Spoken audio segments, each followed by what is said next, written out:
welcome to this edition of KTN News Desk. We have quite a bit prepared for you, including news of how six suspects, managed to escape from a prison in the Tana, and also an exclusive interview with Fatou Bensouda all the way from Switzerland. That's coming your way shortly. Do stay tuned.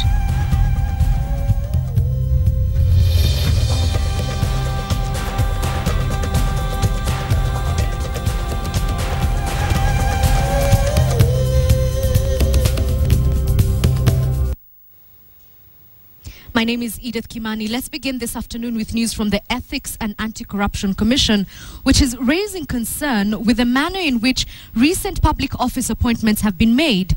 Now, speaking to journalists this morning, the acting chairperson, Irene Keino, pointed out that the vetting of the newly constituted cabinet and shortlisted principal secretaries never sought recommendation from the body that investigates corruption.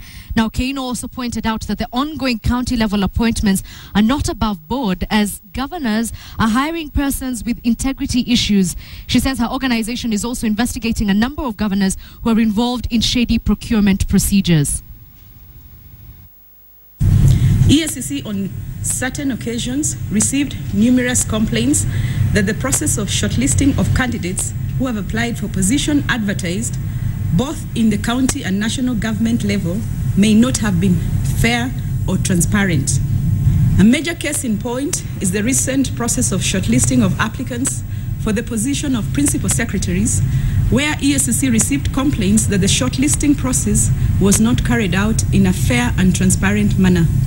The Commission has received intelligence reports that county governors are engaging in procurement of goods without complying with the procurement laws. The Commission will investigate the reports, and governors found culpable will be prosecuted. Well, the Ethics and Anti-Corruption Commission Acting Chair Irene Keino now joins us in studio to just delve deeper into those issues. Thank you for joining us. You're raising concerns that your organization was overlooked when making these appointments. So what is the next step for you? I think, Edith, I need to clarify that Public Service Commission as well as Parliament actually contacted us to give if there were any report on any of the candidates that were chosen. We were contacted. Right. So we were involved. Okay. But the issues we are raising first, in the respect to the principal secretaries, is in the manner that the shortlisting was done. A number of complaints have arrived in our offices claiming that some of very well qualified people were left out. The second aspect that we are also looking at, despite the 66 names have not been publicly given out by the Public Service Commission, we are still also questioning, because there are some candidates there who we have issues within the commission, and we feel that they cannot hold a state office. All right. So what are your investigations going to revolve around? Is it the manner in which the appointments and the vetting was done, or is it on the candidates themselves? In this respect, I'm only looking at the Public Service Commission process of shortlisting and interviewing.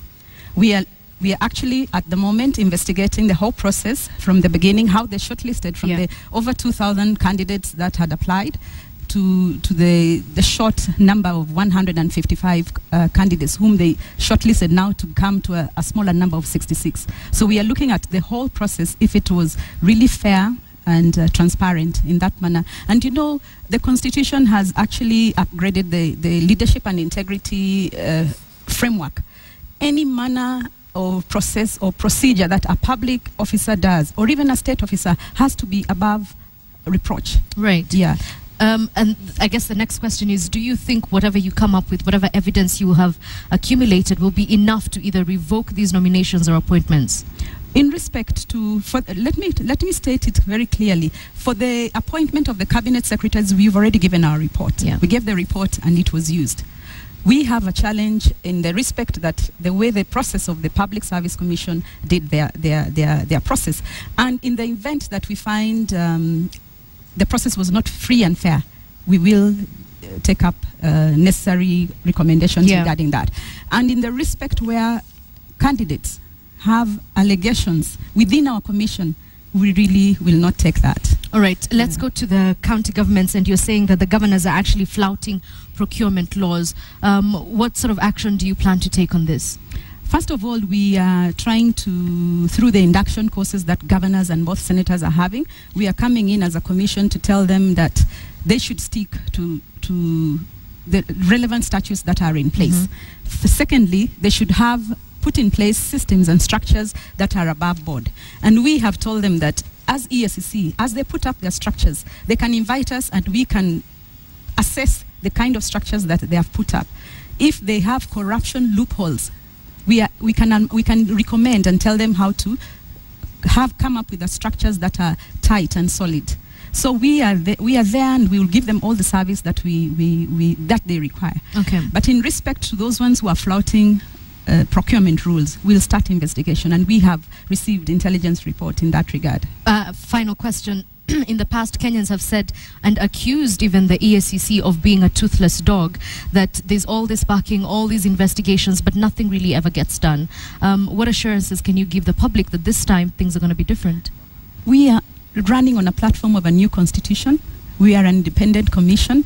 And if I asked you, is there an instance where even the high office, the people who are in high office have actually barred us from investigation? I guess the answer is no. So we have very good will from the government, the new government that has come in on board. We as a commission are going to come up with relevant amendments to try and ensure that we strengthen our statutes. And we shall put in place various preventive initiatives that we shall roll down to the counties, apart from rolling them down also to the public sector and to the national government. So we have a lot of things that we are lined up to do in respect. Thank you so much for coming into studio this afternoon and clarifying some of those issues. We have been speaking to Irene Kano. She's the acting chairperson for the Ethics and Anti-Corruption Commission. Elsewhere in the Tana Delta, police are in pursuit of 6 hardcore criminals who escaped from the Gamba police station. Now, the 5 robbery and murder suspects are said to have escaped from their cells at approximately 3 a.m. and that's this morning. Reports indicate that